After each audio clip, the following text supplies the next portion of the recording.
You know, my Uncle Jack,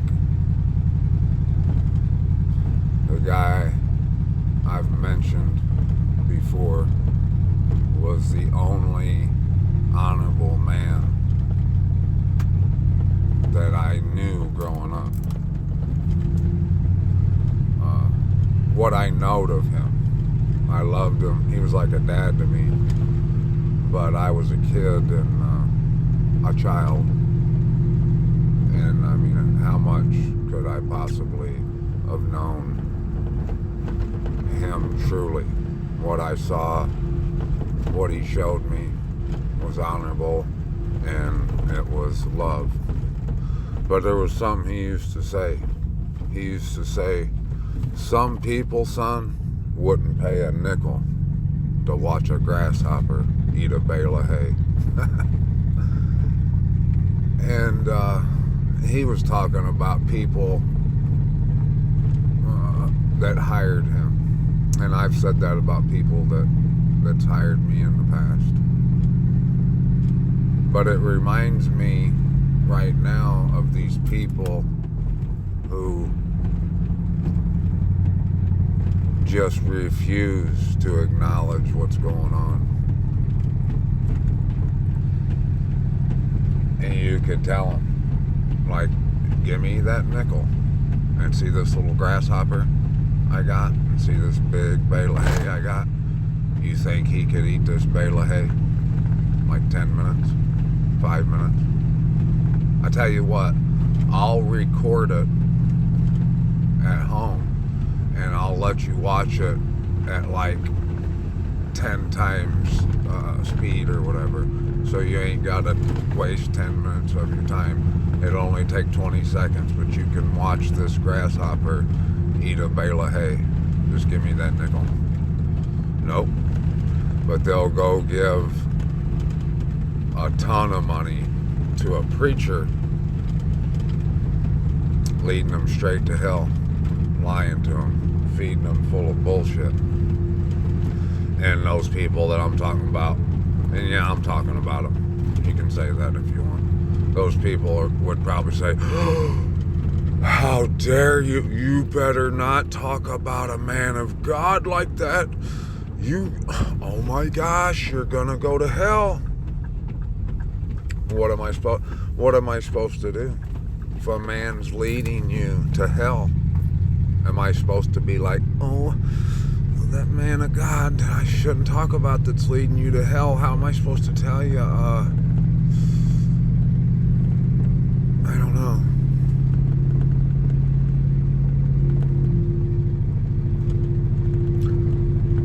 The children of the Most High are smart and intelligent. The seed of the serpent, of the enemy, are absolutely retarded. They are. They're retarded. So he must be retarded. He is retarded.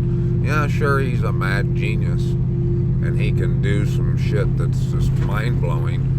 But when it comes down to it, when it's common sense we're talking about, he's absolutely retarded.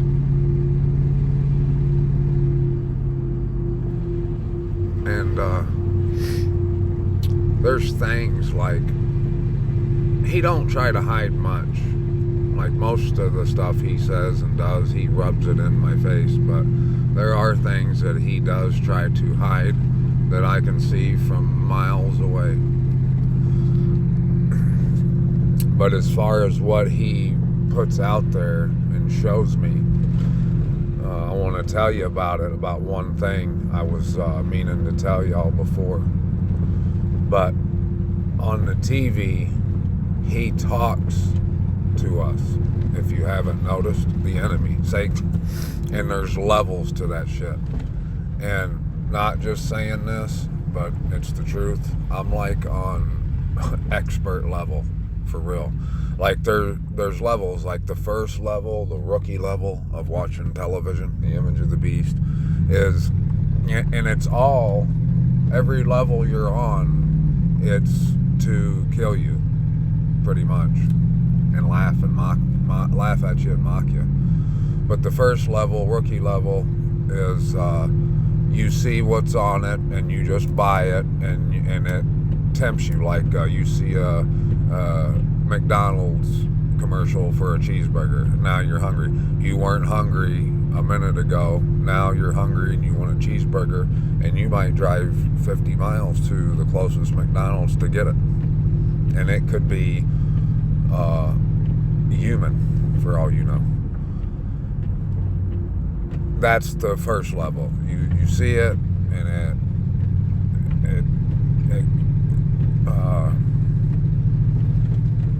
directs what you do. It causes you to do things that you normally wouldn't do. The next level is you see what it's doing to you. You understand how it's a weapon used against you, right? But it still affects you, and you see it. Then the third level would be you see it definitely. You've been seeing it, and you realize that the opposite of what it says, for the most part, about 99% of it, the opposite is the truth. So whatever it says, do the opposite, and that should be the truth and the right thing to do, for sure.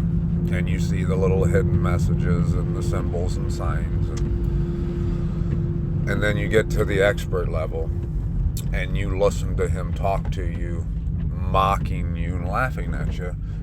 But what it is, you can see that he's pissed, and he's just so frustrated, like a little kid that can't get what he wants, and he's just throwing a tantrum.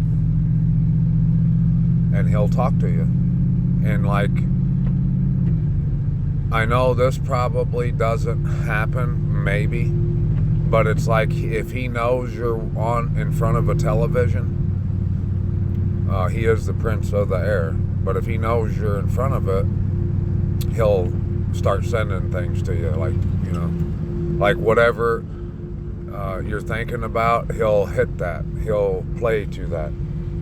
Like, okay, I was just talking about grasshoppers eating a bale of hay.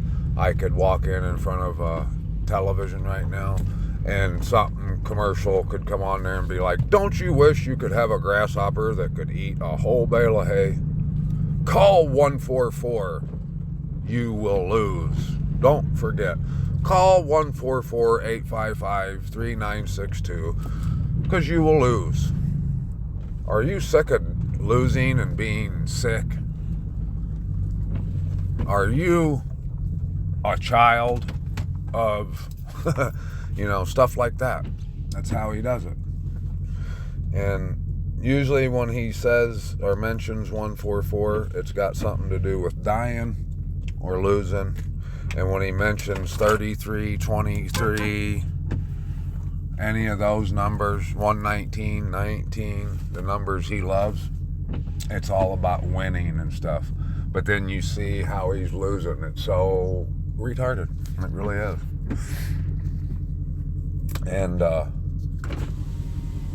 for me, there's really never a second that would happen on a television in front of me that it wouldn't be exactly what I'm talking about. 1 second, folks. I'll be right back. So yeah, I'm back. This is, It Is What It Is, episode 2. You know, I've told this phone before. I've been telling this phone that this is therapy for me.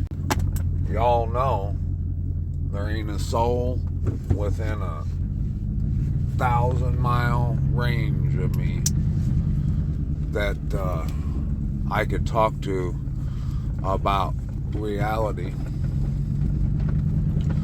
No one wants anything to do with anything other than small talk with vanity, and I just can't.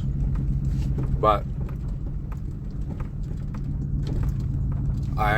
in my videos, I want to esteem the Most High, and I'm going to do that on this. It ain't going to change. Ain't nothing going to stop that. But there's other things, you know, like outer limit stuff that I'd like to talk to. And the messages, I really do, the Most High gives me something and I need to share it in all seriousness. But, you know, I need a little therapy. I need a little release, you know. So,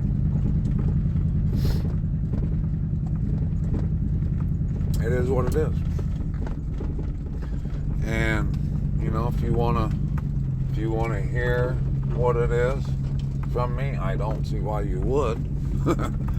But maybe you would. Maybe we can see some things. I drive around in areas all over the place. I'm a rambling man, to say the least. Here, I'll just let's go to camera and I'll show you where I'm at right now. I'm driving in the rain out here in farm country. See? And just cruising along here. I was just in a farm. I seen a camper back there, and I want to get one so me and my son can hunker down. Look how dirty my zeets are, man. But thanks to my beloved sister, here in a few days, I'm gonna get a whole bunch. Well, I don't know, like 4 or 5 pair, 6 pair, I think, of brand new fresh ones. And no, I don't think there's a set of white and blue in the bunch. They all got blue in them, and I'm sorry to tell those people who think they all have to be white and blue only, or you get cut off and die. There's going to be a bunch of them with gray and blue and the colors I asked for. And, you know, hardheads just need to mind their own business, you know. They need to just pay that nickel and watch that grasshopper. Maybe if they see the grasshopper eat the bale of hay, they'll lighten up. My gosh. Get off of my post, quit trolling a guy about a color of a zeet. I mean, if ever it was necessary to say, ain't you got nothing better to do, it would be to them. And I mean, I wouldn't ask it, because that would be the rhetorical question of the century, because obviously they ain't got nothing better to do. Who would do such a thing? They gotta be basement dwellers, middle-aged, mommy boys. They tried to get together with the lady, but she couldn't meet his mommy's standards, and she wasn't equal with his mom, and he needed a mommy, and he already had one. I'll be right back. Alright, I'm back. So, yeah. Man, I'm glad I didn't end up being one of them basement dwellers. Are they born that way, I wonder? I've thought about that before. Like, people say that gay people are born that way, which I don't think so. Well, I was just saying that the seed of Satan is retarded. Maybe they are. Never thought about that. See, when you do show up to It Is What It Is, you might actually have your mind brought to things never thought of before. I mean, you might be introduced to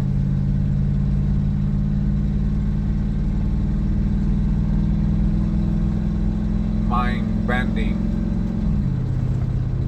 fun facts food for the day. And, you know,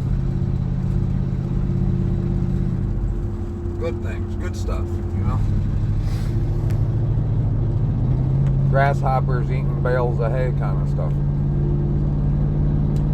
But yeah, like Jeffrey Dahmer, he had to be born that way. I watched a documentary special on him. I think it was like Dateline or something, and he was talking about how he drug a deer out of the woods, a dead deer or something, back into his mom and dad's house when he was like 13 and was slicing and dicing that deal. He's from right up around where I'm from. Yep. So, you know, never know, the Dahmer might come out of me someday. The Dahmer in me. I go by the prison all the time where the dude killed him too. Killed him with a broom handle because he screwed a hole in that guy's cousin's head and tried to make a zombie out of him. It's not funny, I'm sorry. But, I mean, it is. I can't help it, you know. I shouldn't laugh at that because, I mean, my gosh, a guy took a drill to another man's head and screwed a big hole in it. And poured battery acid in there, hoping he could make a zombie. I mean, that's horrible, right? But it is a little funny that someone could be that retarded to think that might work and actually do it. You know, you talk about the seed of the serpent. My goodness. I see another camper here. I want to run up here and talk to these people in the rain. You know why? Because I got that drive. I got that motivation. And not because I'm getting this camper to have it for posterity, but to take it out to Mount Zion, to the promised land. Yep, that's right, the promised land. And hunker down, me and my boy, and go fishing and watch the world melt away. I'll be right back. Well, it appears that no one's here, but speaking of Jeffrey Dahmer, this kind of looks like somewhere a Dahmer type might live. Maybe he's out here in the bushes somewhere. I'll find him if it is. I got Moxie. Why? I don't know. Oh, is that him? Is that him? No. False alarm. Gotta be here. At this time, most all farmers pretty much are out in the field. They would be, but it's raining, wind's blowing. I don't think they're cutting much corn or beans today, but they usually would. And when you're trying to catch them, and at this time of the year on a nice day, you might as well forget it. They ain't around. They're in that field in a tractor. And man, today, these tractors are computer driven with they use drones and shit. And these big $1 million machines are probably so comfortable they don't even do anything. Next, they won't even have to be in the tractor. They probably already have that, I just don't know it, but it'll probably be, if they don't already have it, that someday they'll just be in Florida or Arizona and they'll just get on their phone or laptop or Neuralink and command the tractor harvester to go out in the field and start cutting the corn and then take it down the road and sell it. Oh, there he is. There he is. Found him. Be right back, y'all. Well, no, it wasn't a guy. It was a lady. And she's gonna keep it. Okay. So, yeah. Alec Baldwin shot one of the film crew guys on the set of the movie Rust that he's making. And right before he shot the guy, if you haven't heard about it, they give him a gun, a prop, which was supposed to have blanks and didn't. How that happens, you know how it happens. And this might not even have happened. I told you how they send signals. Look, the pictures of the trailer, like the stills, the thumbnail is guys on horses riding, and they're kind of red looking horses. And if you type in the etymology of the word rust, it says red. So it's like the red horse. That could be the sign, but I don't know. I guess the red horse ain't riding yet, because there haven't been any wars.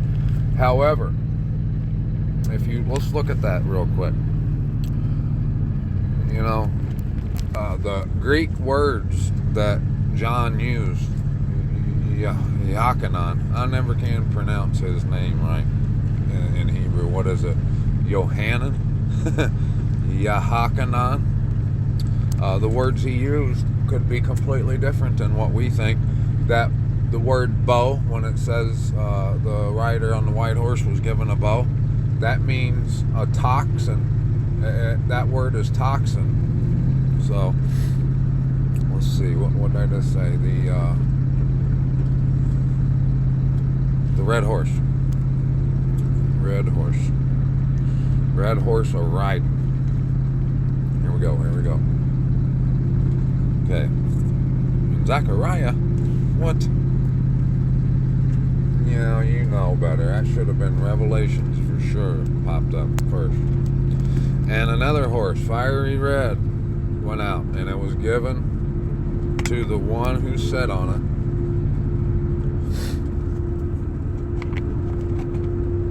it to take peace from the earth.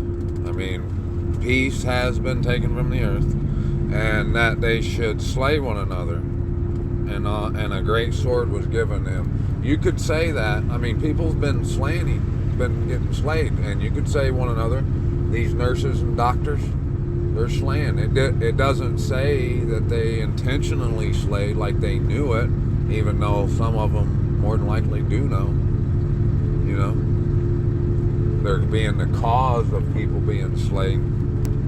So, I mean, that's all happening right now. So maybe he is right. And then you got the black horse next with the balances and stuff, and that's happening. The prices are getting gouged. I mean, gouged.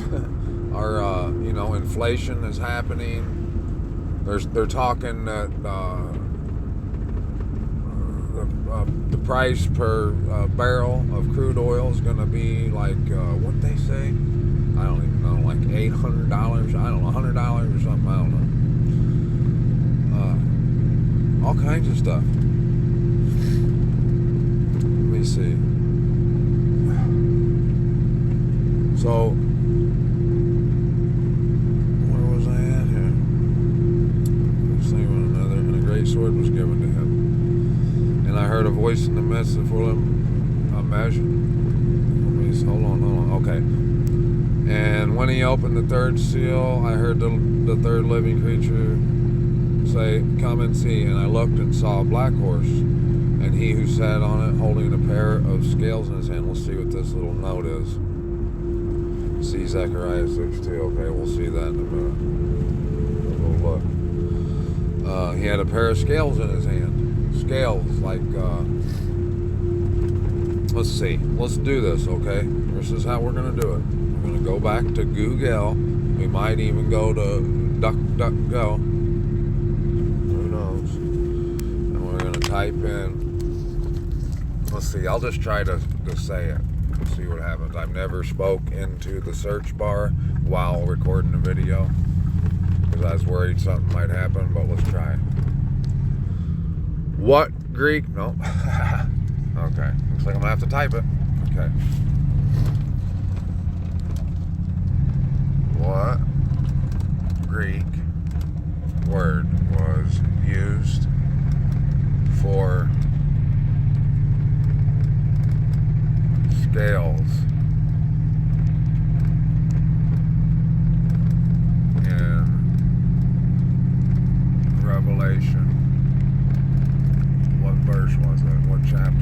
verse 6. Chapter 6, verse 5. Yep, verse 5. 6. 5. I mean, we gotta search these matters out.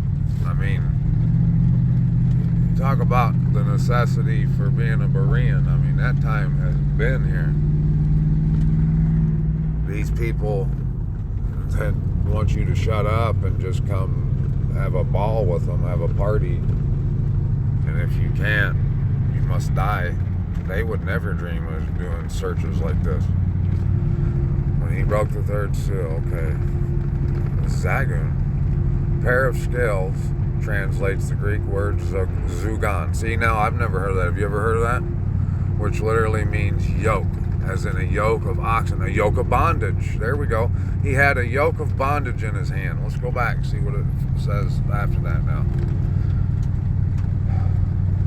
And I heard a voice in the midst of the 4 living creatures, saying, a measure of wheat for a denarius, and 3 measures of barley for a denarius, and do not harm the oil and wine. So there you go. See, I never knew that. So, a yoke of bondage. What could this mean? Let's go back to the search and see if there's any commentary on there with someone smarter than myself who might know something.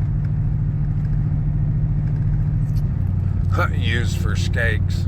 Look at that. Look at that typo. That's a beauty right there. Let's see what color I'm using. I gotta make sure I use the right color. I like it. Skakes. Scary cakes. You know I am driving, so don't judge. Skakes. Used for skakes. That's an awesome typo right there. So, what are we gonna go with here? Quotes. And when he had opened the third seal. Study light. Study light. Only study lightly.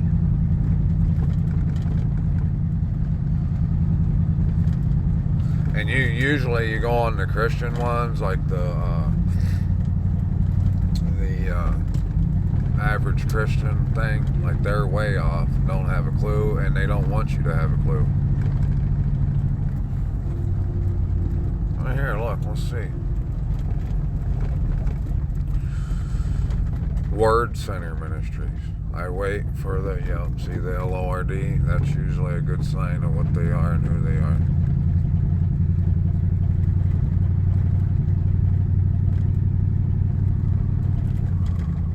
I know I am not saying too much about each of these judgments, and that is for 2 reasons. First, there's not really a great deal of information given in chapter 6 regarding any of these judgments. We could do more word studies and cross-references, but remember that we are trying to stay at the top of the mountain. We are just doing an observational overview. That is what I want you to walk. That is what I want you to walk away with after reading these series. I want you to have an overview of the book of Revelation with a few choice nuggets thrown in for good measure. Of course, if I told you everything I have learned about the book of Revelation from studying the Bible myself, you might not study it for yourself, which is definitely not my purpose, and that makes no sense. I guess, these Christians be scary, man. Talk about scary cakes. And so, let's continue with the next seal. The third, what do we better not be passing up the black one. Is that the third one? Okay, where are we at? I gotta put my boots on so I don't ruin my tinnies. Where is this? Where'd he go? Trying to find the black horse here. Okay, behold a black horse. Third giving creature come a black horse. The first horse was white, and And the second one, red. The Greek word used for the white is leukos, meaning light. Okay, I see what he meant there. My bad. I see how I jumped to conclusion there a little bit. Oh, I see servitude. So, yep, it means to join, especially by a yoke. The Greek, which pair of scales in his hand? The Greek word for pair of scales is zugos, and comes from the root of zugnumi. It means to join, especially by a yoke or coupling. I forgot to turn my radio on in case son yells at me. For coupling, it can have the figurative idea of, make my boots, leather boots in the toolbox. No.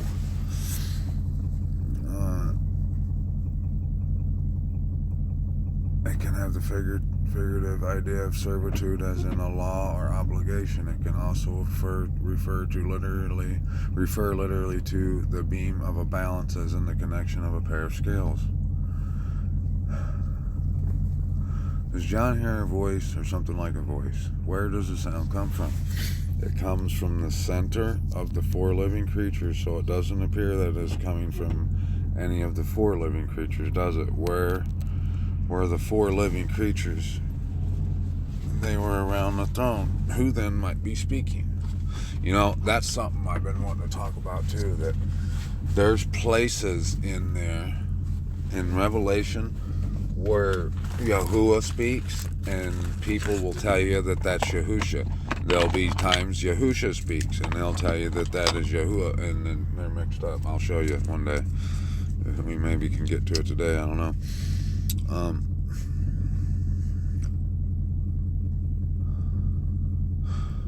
So they were around. John hears a message which consists of 3 parts: a quart of wheat for a denarius, 3 quarts of barley for a denarius, and do not damage the oil and wine. A denarius was equivalent to a day's wage. It sounds like things were very expensive. It will take an entire day to earn enough to buy a quart of wheat. Man, that's gonna suck, ain't it? Oh well. Which won't feed you for long. You can buy 3 quarts of barley, a less nutritious grain, for a day's wage, which would give you enough to feed some of your dependents. What does this sound like to you? The food scarce? Yeah, just like I've been talking about. That's what's coming. But bondage, okay? That has to be something to do with the mark too, right? Like, it's definitely about the shortages. The shortages are coming, okay? That's enough of this. That's what we're talking about here. That's what's coming. Watch and see.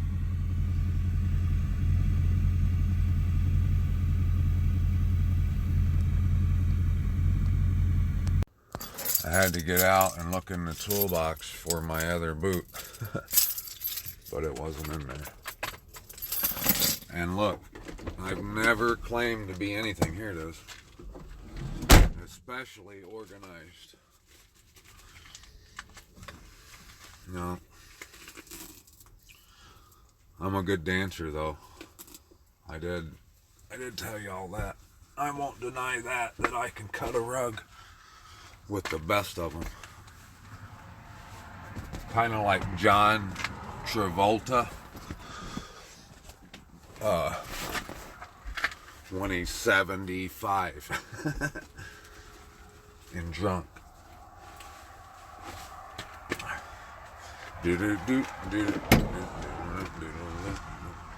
Oh, you can't tell by the way I use my walk, I'm a woman's man. No time to talk. No, I won't do that. Oh man, if anybody listens to It Is What It Is, episode 2, bravo. You're a trooper, man. Heck yeah. And you will earn yourself a pair of sweaty work boots. That's what we'll call our currency here. on it is what it is. I know Monograph, one of the guys I used to watch all the time on YouTube, he gives people dirty socks for like showing up to the live stream early and stuff. I'm gonna give y'all a dirty pair of steel-toed boots, work boots. But I do love y'all. If you hang out, I mean, really, just do me a favor and just at least like do watch it, but like when you're not doing anything and it's not going to cost you anything, the Wi-Fi's free, you're not worried about the battery in your phone, just push play and let it play. And you never know, you might hear something that is interesting, you know. And you never know, like I could give you a shout out. You know, I could, if your name's Jimmy, I could say, hey, what's up, Jimmy? Just want to give Jimmy a shout out for being a loyal subscriber who has stuck with De Facto through thick and thin, you know, through the beginning. From the beginning, you know, when I was just the average YouTuber with no real fame or notoriety, and look, he's still here now that I'm, you know, the top tier of YouTube.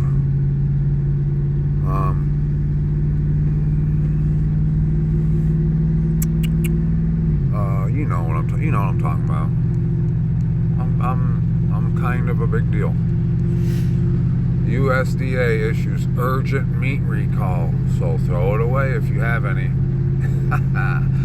If you happen to listen to that video I just put up, the one about change you can believe in that video you really should listen to. I'm serious. You need to listen to that. I know. My voice kind of sound like that guy from King of the Hill that really can't, you can't make out what he's saying. But you need to listen to it. But look, I was saying on that video that the Most High has been preparing me for what's to come. The first order of operations that he changed in me was my diet and what I eat, or you know, what I eat, my diet. And he showed me that if I asked him if there was anything I was doing that was offending him, and he told me, not audibly, but he told me that I was eating the blood with the meat and that I needed to stop. I stopped.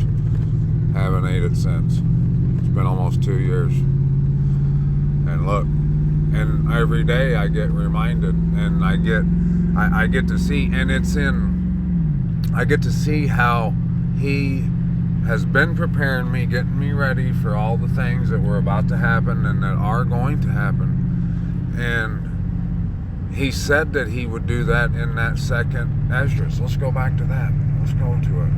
What is this? Oh, human head carvings and phallus-shaped pillars discovered at 11,000-year-old site in Turkey. What? There's Tyson Fury. He's the Gypsy King, right? Yeah, he is. Wait a second. Wait 1 second here. I wish I could get the book of Second Esdras. Second. Oh, I just gotta go to my collection. That's what I gotta do. That's what I gotta do. You know what I mean, Tony? Stop busting my balls, Tony. I'm trying to get to that spot, you know. I'm not perfect. I can't be perfect all the time. That was a horrible, wise guy. But at least I did it. I wasn't scared. You didn't do that. You can't say that you acted like an absolute buffoon on YouTube, can you? Well, I can. So, okay, chapter 16. No, let's go back real quick. Now, trust me, you're gonna want to hear this, guys. Don't take off, all right? Don't take off. Stay with me. While the lion was saying these words to the eagle, I looked and saw, the lion and the eagle were talking. You missed out on that. I looked and saw that the head that had prevailed disappeared, and 2 wings had gone over to it, rose up so that they might. Man, I'm way out of context here. I think I need to go jump up to 13. Yeah, let's jump over to 13. Real quick, like. Okay, vision of the man from the sea. This is where I wanted to start. After 7 days, I had a dream during the night. I looked and saw a wind rising from the sea and stirring up all its waves. As I watched, this wind made something like the figure of a man come up out of the heart of the sea. And the man that was flying among the clouds of heaven, yes.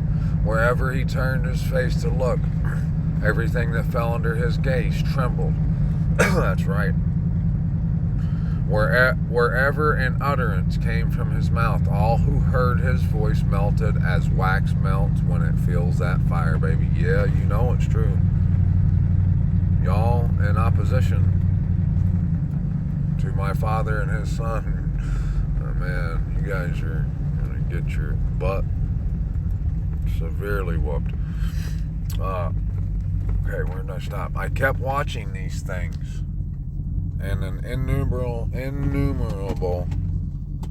multitude of people came together from the 4 winds of heaven to fight against the man who had come up from the sea.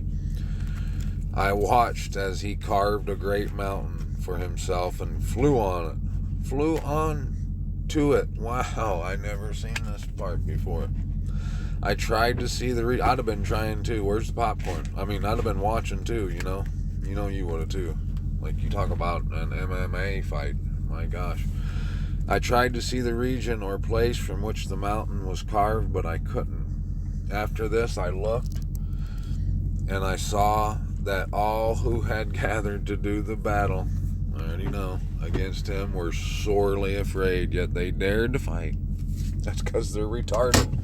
They're retarded. They'd have to be. And Yahuwah probably puts it in their head too, to do it. When he saw the rush of the multitude coming, he didn't raise his hand or hold a spear or any weapon of war. Rather, I saw something like a wave of fire shoot forth from his mouth. Really. And a breath of flame in his lips, and a storm of sparks from his tongue. All these things, the wave of fire, the breath of flame, and the mighty storm mixed together and fell upon the crowd that was rushing forward, prepared to fight. Upon the crowd prepared to fight, it burned them all up so that suddenly nothing was seen of the innumerable mob except the dust of ashes and the smell of smoke. It's like, where'd you guys go? What happened? You tough guys, you show up here to fight my Messiah, and that's all you have? That's all you guys got? My little sister could have fought better than that. No. I saw this and was amazed. I guess so. You think? After these things, I saw the same man coming down from the mountain and calling to himself another crowd. He's like, bring it on. A peaceful one. Oh, I hope I'm in that one. Many people came to him. Some were rejoicing and some were sad. Some were even tied up, while some were bringing other people as an offering. What is this about? Tied up. I woke up in great fear. He woke up, he was sleeping, and pleaded with the Most High. I said, from the beginning you showed your servant these wonders, and you consider me worthy that you should receive my prayer.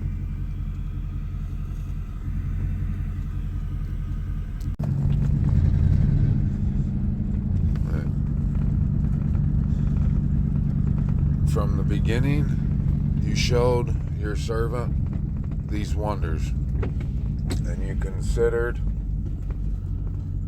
me worthy that you should receive my prayer. Now show me also the interpretation of this dream. Don't you think it was more like, do you think you could show me maybe, Father, the interpretation? Was it really, now show me? It couldn't have been like that, but man, if it does, that guy had some, you know what. But as I turn it over in my mind, I think how terrible it will be for those who will be left in those days, and how much worse for those who aren't left. Those who aren't left will be full of sorrow. I don't get this. Since they now know what lies in store for the last days, but they won't live to see them. But how terrible it will be also for those who are left. For that very reason, they will see great dangers, and there will be many kinds of distress, and these dreams show. Yet it is better to encounter these things, even incurring danger, that to pass from the world like a cloud and not see what happens at the end. I don't get that. I'll have to come back and take another look at that. I thought this dog was going to run out in front of me. He answered me, I will tell you the interpretation. I will tell you the interpretation of the dream as well. And I will explain to you the things you spoke about, as to what you said about those who are left. This is the interpretation. He who brings the danger at the time will himself guard those who fall into danger. Wait, let's say that once more. He who brings the danger at that time will himself guard those who fall into danger. Wow, so he'll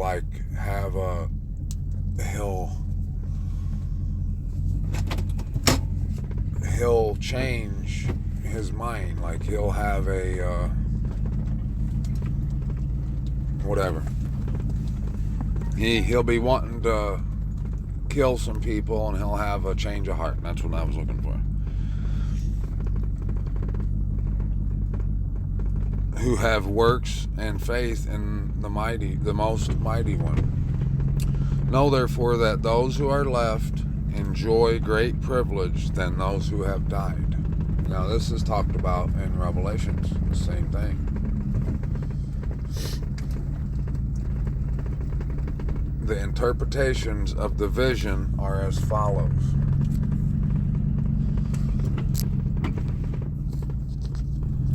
I'm like in an abandoned house here. In that you saw a man going up from the heart of the sea. That is the one whom the Most High has been keeping for many ages. He will liberate the Most High's creation all by himself. All by himself. Now see, that's something I often thought about. Like, how's it going to be when Yahushua, it says Yahushua will come down and whoop their ass. But I always wondered, like, is the angels going to be there fighting? It talks about the 144.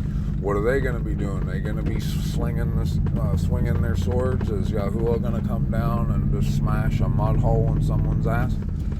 See, it tells us right there. He's going to do it all by himself. I love this book. And he will put in order those who are left. In that you saw something like wind and fire and storm go out of his mouth. Oh, hold on one sec. Okay, I'm back. I'm trying to find this job site I'm close, but I want to read this to you. And that you saw something, he's going to put in order those who are left. And that you saw something like wind and fire and storm go out of his mouth. And that he didn't pull a spear or weapon of war, yet destroyed to Russia that multitude that had come to fight him. Here's this interpretation. I love them, interpretations. Look, the days are coming when the Most High will begin to rescue those who are on the earth. Those who live on the earth will go out of their minds. What? They will plan to wage war against each other, city against city, place against place, nation against nation, kingdom against kingdom. When these things happen and the signs that I showed you before take place, then my Son will be revealed, whom you saw as a man rising up.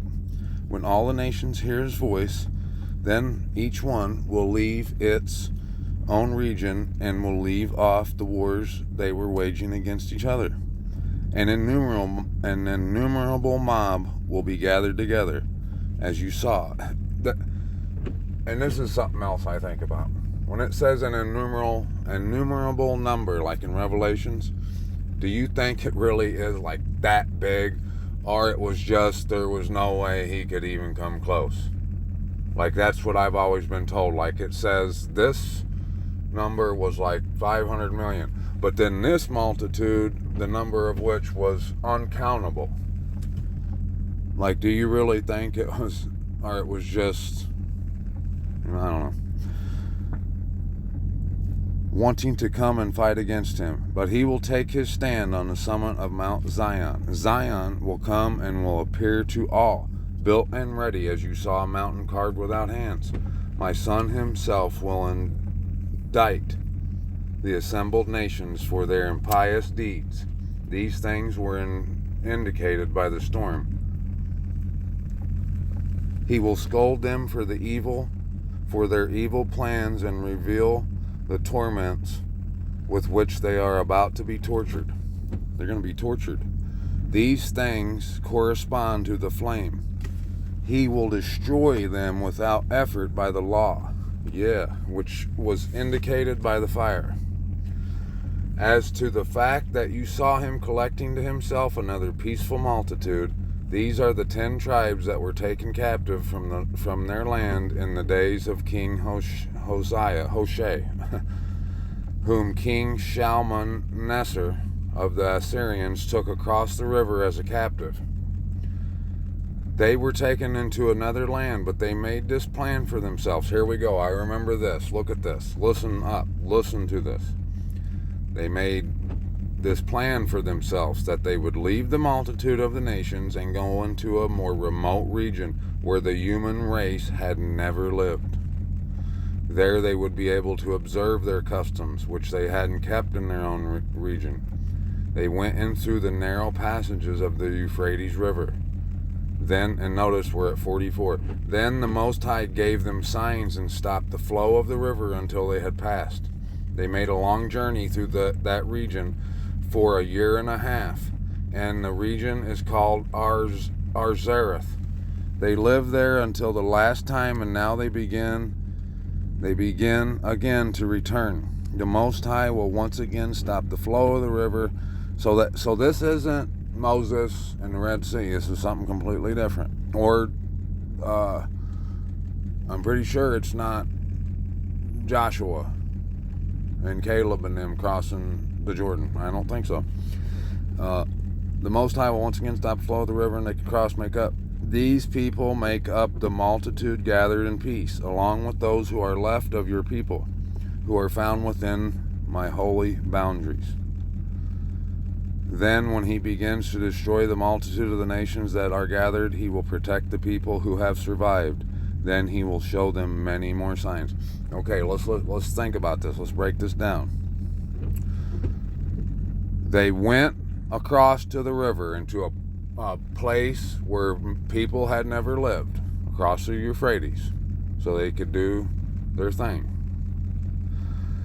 And then they lived there until the last time, and now they begin again to return back to wherever.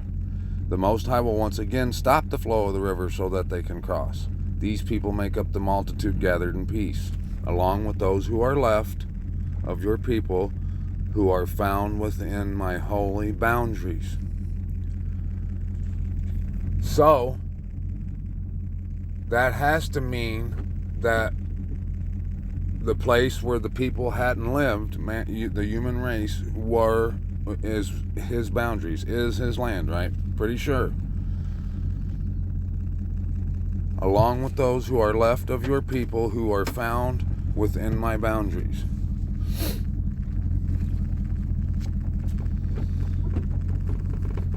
And then he will destroy the multitude of the nations that are gathered. He will protect the people who have survived. Then he will show them many more signs.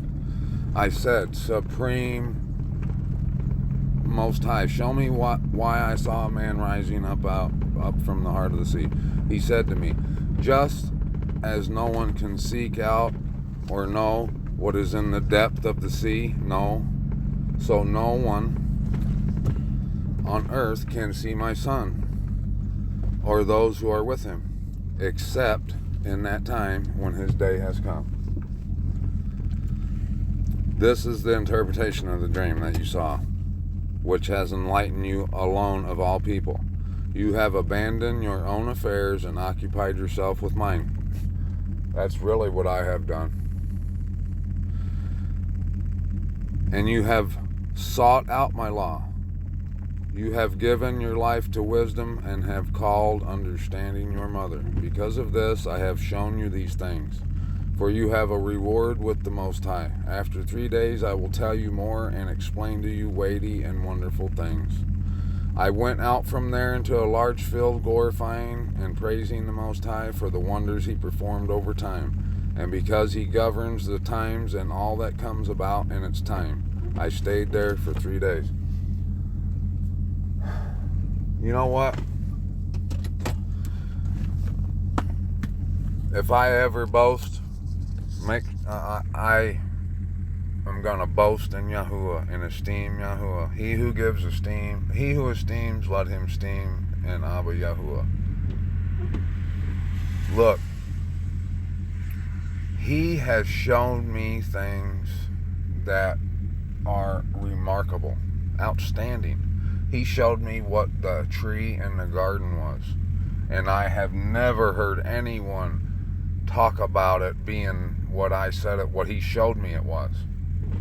And there's plenty of naysayers. I don't know if there are very many. There might only be one or two that heard it come out of my mouth that believe it. And most of the ones that heard it come out of my mouth and don't believe just because it came out of my mouth. He showed me what that fruit was. He showed me what the mark of the beast is, what the image of the beast is. He showed me what it was when it says the dragon was wroth with the woman of her seed. He showed me what this cobra vampire really is. Not every aspect and every detail of this cobra agenda, but the gist of it and what I need to know. He showed us, me and my son, the land, the promised land, where it is. He showed me who it was that made the image of the beast.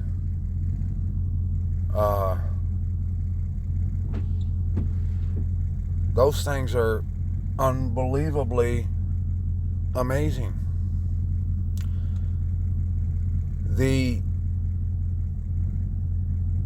The fact, or when he showed me what the tree in the garden was and what the fruit was, it made everything so simple and easy to understand and so clear, and it tied everything in together. It showed me how everything from the beginning, from Adam and Eve up till now, is all related, and that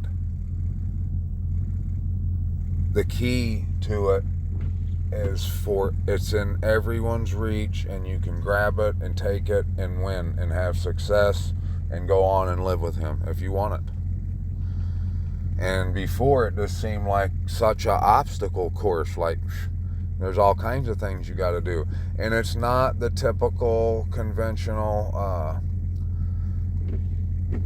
things that Christianity likes to tell you. You know, all you have to do is ask JC to come into your heart and be your personal, it ain't like that. He's already in your heart. He lives within you if you are his child. Not if you're a child of the serpent. That's what it says. Yahusha, the Messiah, called the leaders, the Pharisees and Sadducees or whoever, and told them, you can't hear what I'm talking about because your father is Satan. Was he just joking around? No, he wasn't. They really were seeds of the serpent, of Satan. So,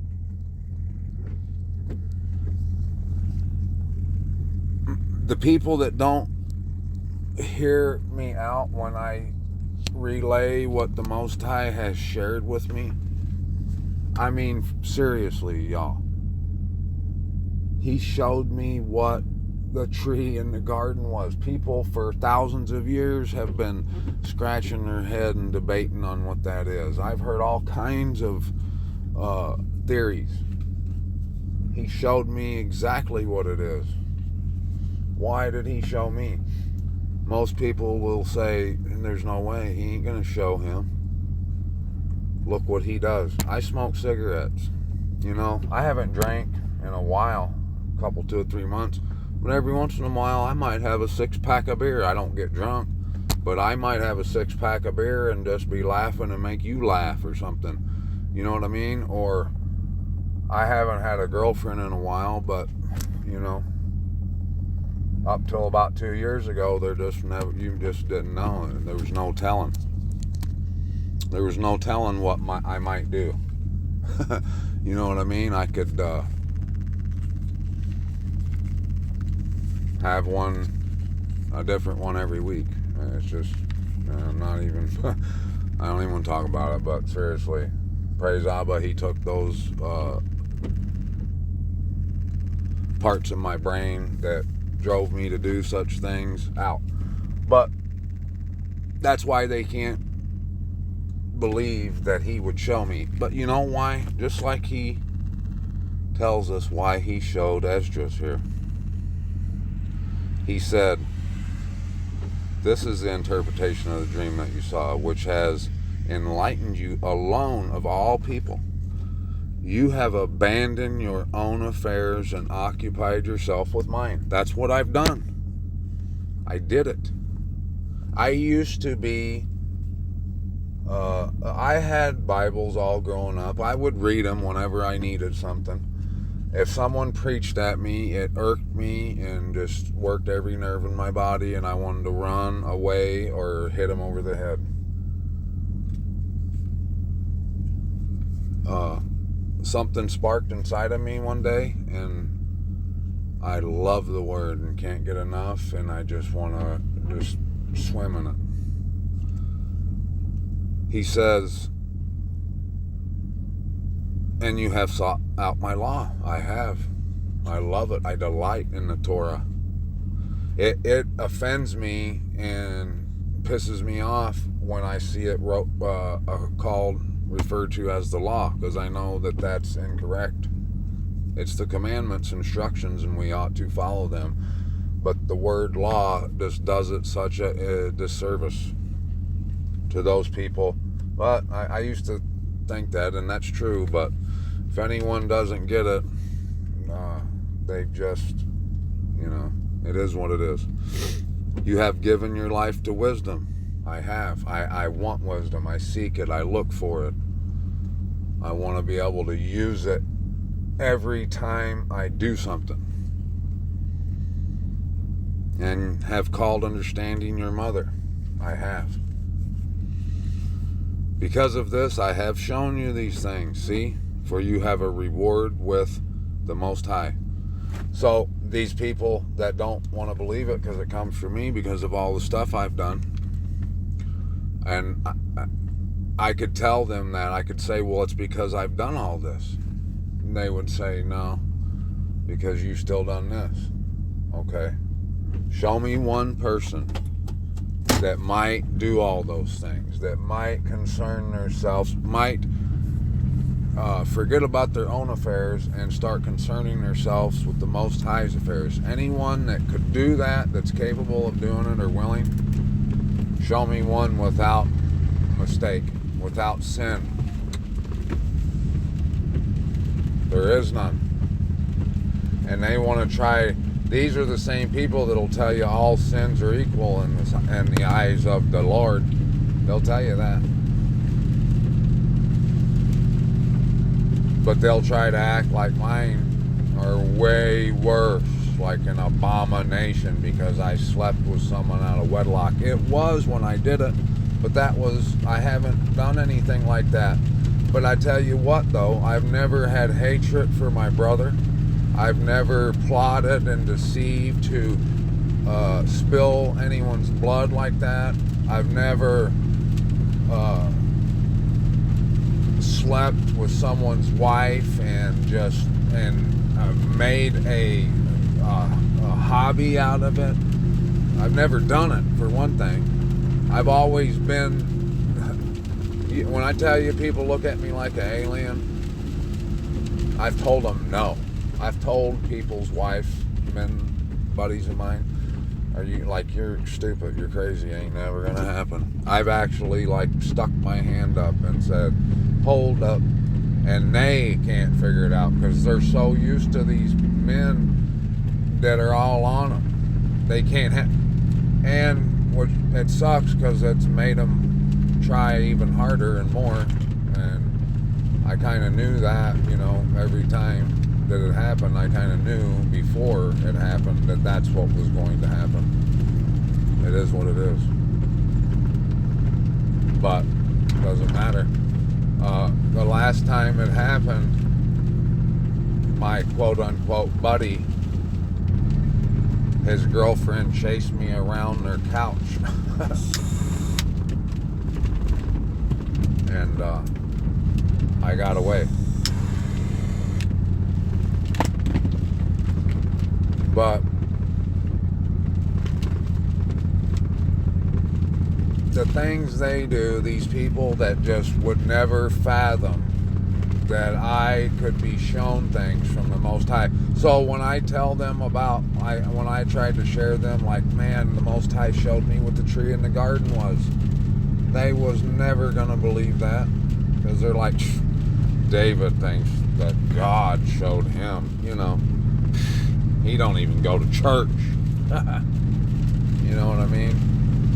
And I praise Abba and thank him so much for bringing me out of churchianity and away from the preachers and the guilt they used to put on me. And I actually felt it, bought into that guilt that damaged me, that brought me down, that actually had an effect on me. And a man should never have that. But I was brought up in it. I'm not making any excuses, but I was brought up in it. If my son was brought up in it, he would have the same problems, the same mountain to climb to get out of it. But praise Abba, he don't. He has such an advantage on life now because he has me. Not saying I am anyone, but I will warn him from churchianity, from the pastors and the preachers who lead the people astray and hide the name of our Most High and all that. My son knows the name of Most High. He's known the name of the Most High since he was about 5 years old. And he's been saying it. He's been esteeming it. He's been praying with me. He doesn't want to eat meat. He hasn't ate pork. He's all about it, baby. And look, he has to be planted by the Most High. You know why?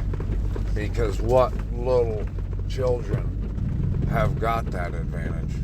What children can you say have had such an advantage? Have been brought up? I know plenty of, I've seen Torah observant families, I have, that their little children are, dressed like Amish, and I'm not saying anything's wrong with that, but you know what I'm talking about, those type of people.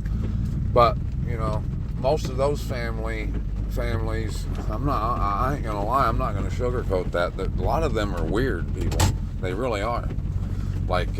They do things that are just You know, and that's where we get our bad rap, because those people who claim to be Torah observant, you know, you can call me that if you want. I observe the Torah. I delight. I'd rather you say I'm a Torah delighter or a lover of Abba, but I'm not somebody that's gonna make my children behave the way they do and just be the way those people are. I would never do that. I'm me. I'm set apart. You might see me waxing my truck one day, jamming out to Daoud, or dancing. You know, those people would just frown at the sound of Daoud, even though he's doing all that is him esteeming Abba. They think it can only be done with a harmonic, a banjo or something. You know what I mean?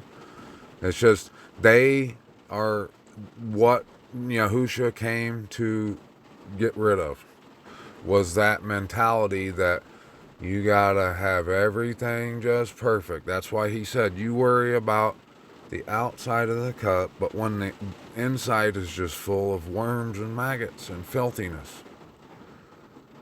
You know what I'm saying? So, and like, you're gonna tell me about Shabbat that my guys are over there rubbing some wheat in their hands. David ate that showbread because he was starving.